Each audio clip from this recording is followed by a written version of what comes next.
श्री स्वामी समर्थ. नमस्कार मंडळी, स्वागत आहे तुमचे माझ्या यूट्यूब चॅनलवरती.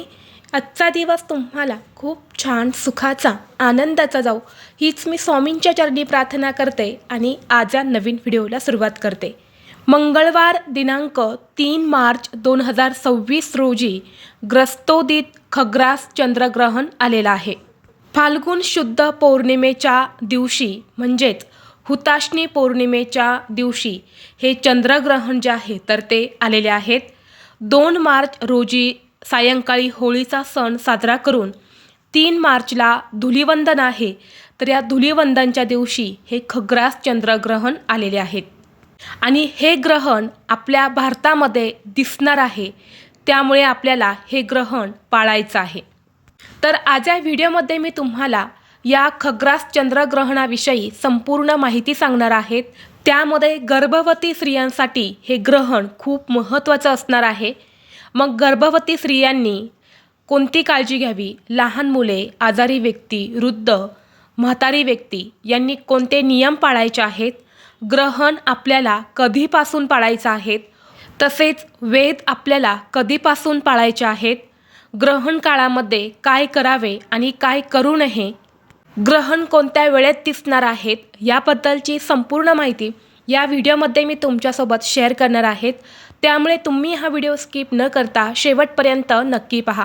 चॅनलवरती नवीन असाल तर सबस्क्राईब करा आणि असेच माहितीपूर्व नवनवीन व्हिडिओ पाहण्यासाठी बेल आयकॉनलाही प्रेस करा. म्हणजे जेव्हा कधी मी नवीन व्हिडिओ अपलोड करेल त्याचं नोटिफिकेशन सर्वात अगोदर तुम्हाला भेटेल आणि तुम्ही एक पण व्हिडिओ मिस करणार नाही.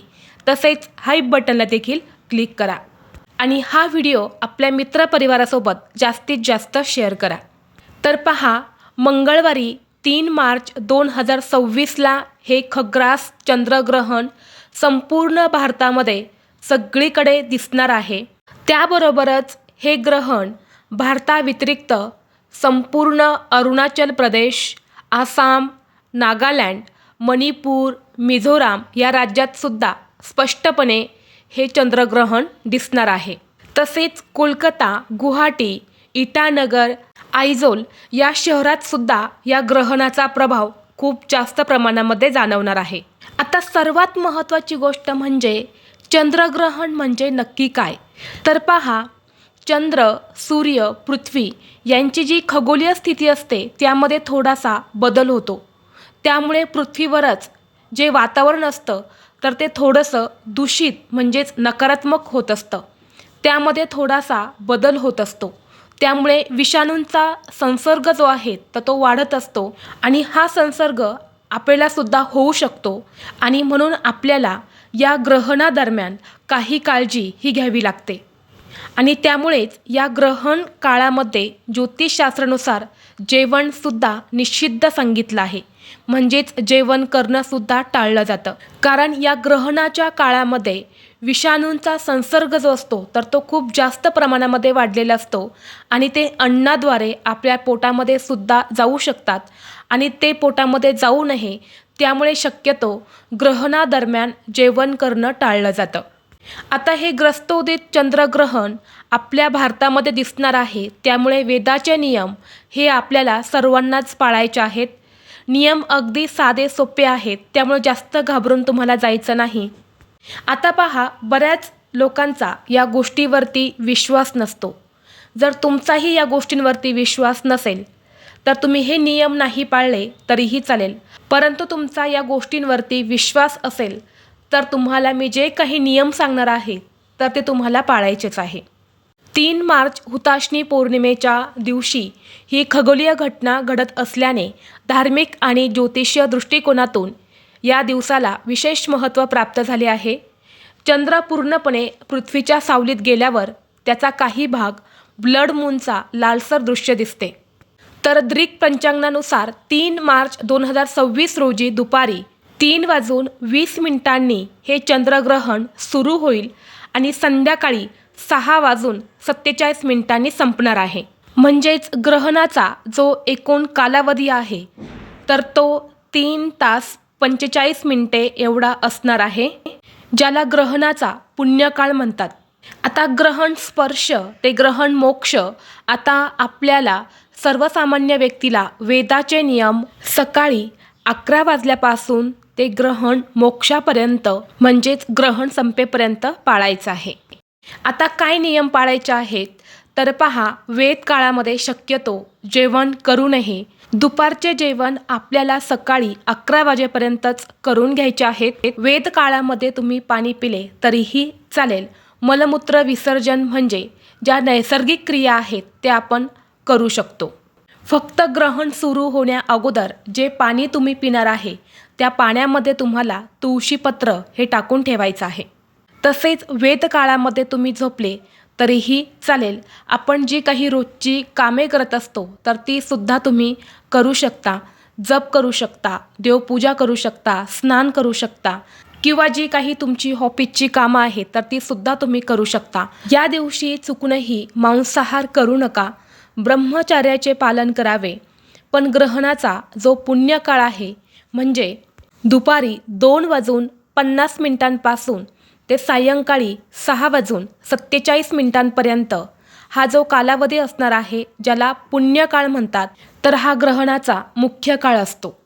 आता सगळ्यात महत्त्वाची गोष्ट म्हणजे गर्भवती स्त्रिया, लहान मुले, आजारी व्यक्ती, वृद्ध व्यक्ती यांच्यासाठी जो वेदाचा जो काळ आहे तर तो वेगळा सांगितला आहे. त्यांनी वेदाचे नियम 3 मार्चला दुपारी 2:57 ते ग्रहण संपेपर्यंत म्हणजेच 6:47 मी काही नियम सांगणार आहे तर ते पाळायचे आहेत. तर गर्भवती स्त्रियांनी 3 वाजल्यानंतरनं संध्याकाळी ग्रहण संपेपर्यंत म्हणजे 7 वाजेपर्यंत या काळामध्ये जेवण करू नका. पाणी पिलं तरी चालेल. नैसर्गिक क्रिया ज्या आहेत तर त्या तुम्ही करू शकता, जसे की मलमूत्र विसर्जन वगैरे ते तुम्ही करू शकता. लहान मुलं असतील किंवा आजारी व्यक्ती असेल यांनी सुद्धा दुपारी 3 पर्यंतच तुम्हाला जेवण करून घ्यायचं आहे. एकदा की ग्रहण लागले की ग्रहण संपेपर्यंत 3.5 तासाचा जो काळ आहे तर त्या काळामध्ये शक्यतो तुम्हाला जेवण करायचं नाही. पाणी तुम्ही पिऊ शकता. पाणी पिताने फक्त ग्रहण लागण्याच्या अगोदरच तुम्हाला जे पाणी तुम्ही पिणार आहे त्या पाण्यामध्ये तुळशीपत्र टाकायचे आहेत आणि ते पाणी तुम्हाला प्यायचं आहे. आता आजारी व्यक्ती असेल तर ते गोळ्या औषधं जे आहेत तर ते घेऊ शकतात. तसेच गर्भवती महिला किंवा लहान मुलं, आजारी व्यक्ती किंवा जे वयोवृद्ध व्यक्ती असतात तर यांनी वेद जे आहेत तर ती वेद पाळण्याची गरज नाही.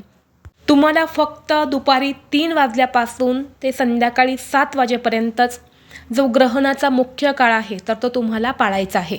आता या 3 मार्चला जे चंद्रग्रहण आहे तर ते सकाळी 6 वाजल्यापासूनच सुरू होणार आहे. म्हणजे 6 वाजल्यापासूनच वेद लागणार आहेत. ग्रहणाच्या 9 तास अगोदर वेद लागत असतात तर ते सकाळी 9 वाजल्यापासूनच लागणार आहेत. आणि म्हणून गर्भवती महिलांनी एक गोष्टीची काळजी आहे तर ती तुम्हाला घ्यायचीच आहे. तर या 3 मार्चला सकाळी 6 वाजल्यापासून ते संध्याकाळपर्यंत तुम्हाला शक्यतो सुईने कपडे शिवायचे नाही, भाजी चिरायची नाही किंवा काही पण तुम्हाला मोडायचं नाही. म्हणजे बघा, एखादं लाकूड वगैरे आपल्या हातात असेल तर आपण सहज ते मोडत असतो किंवा एखादी काकडी असेल तर तीसुद्धा आपण तोडत असतो. तशा तोडण्या मोडण्याच्या ज्या गोष्टी आहे ना त्या तुम्ही या दिवसभरामध्ये करूच नका. बऱ्याच स्त्रियांना बसल्यानंतर ना आपल्या हाताची बोटं मोडण्याची सवय असते तर ती बोटंसुद्धा तुम्ही या दिवशी मोडू नका. किंवा कोणतीही भाजी तुम्ही चिरू नका, कापू नका. भाजी शिजवली तर चालेल परंतु भाजी चिरायची नाही किंवा कापायची नाही. ग्रहणाच्या मुख्य काळामध्ये हा नियम आपल्याला पाळायचाच आहे. परंतु शक्य झाले तर सकाळपासूनच तुम्ही हे जे नियम मी सांगितले तर त्या गोष्टी तुम्ही आवर्जून टाळा. ग्रहणाच्या मुख्य काळामध्ये तुम्ही तुमच्या गुरूंच्या मंत्राचा जप करू शकता किंवा श्री स्वामी समर्थ या मंत्राचा जप करावा. देवाचं नामस्मरण किंवा देवाची पूजासुद्धा तुम्ही करू शकता. फक्त आपल्याला दुपारी 3 वाजल्यापासून ते सायंकाळी 7 वाजेपर्यंत झोपायचं नाही. गर्भवती स्त्रियांनी ज्यांना ग्रहण पाळायचं आहे त्यांना अगदीच कंटाळवाणी होत असेल, कंटाळा आला असेल तर तुम्ही TV वगैरे पाहू शकता किंवा घरातल्या घरात तुम्ही फिरू शकता. एखाद्या ग्रंथाचं तुम्ही पठण करू शकता. या ग्रहण काळामध्ये तुम्हाला चांगल्या गोष्टी ऐकायच्या आहेत. देवासमोर बसून होईल तेवढं मंत्राचं तुम्हाला पठण करायचं आहे. कारण ज्योतिषशास्त्रानुसार ग्रहण काळामध्ये आपण जी काही सेवा, उपासना, मंत्र जप करत असतो तर ते सिद्ध होत असतात आणि त्यामुळे सिद्ध झालेले मंत्र त्याचे आपल्याला खूप चांगले परिणाम मिळतात. त्यामुळे शक्य होईल तेवढे ग्रहण काळामध्ये आपल्याला सेवा करायची आहेत. आता ग्रहण संपल्यानंतर तुम्हाला स्नान जे आहे तर ते आवर्जून करायचं आहे. घरातील लहान मुलं असेल, वयोवृद्ध व्यक्ती असेल किंवा गर्भवती स्त्री असेल तर यांनी 7 वाजल्यानंतर सायंकाळी स्नान जे आहे तर ते नक्की करायचं आहे. तसेच ग्रहण सुरू होण्या अगोदर तुम्हाला तुमच्या घरामध्ये जे काही दूध असेल, पाणी असेल किंवा काही अन्नपदार्थ तुम्ही बनवले असतील तर त्यामुळे तुम्हाला तुळशीपत्र हे ठेवायचं आहे. तसेच उघड्या डोळ्यांनी ग्रहण हे बघू नका. गच्चीवरती किंवा टेरेसवरती झोपणे, ग्रहण काळामध्ये बाहेर फिरणे असे प्रकार शक्यतो या दिवशी करू नका. तसेच गर्भवती स्त्रियांनी किंवा लहान मुलांनी या दिवशी चंद्रग्रहण अजिबात पाहायचं नाही. तसेच बाहेरचा प्रकाश जो आहे तर तो आपल्यावरती पडणार नाही.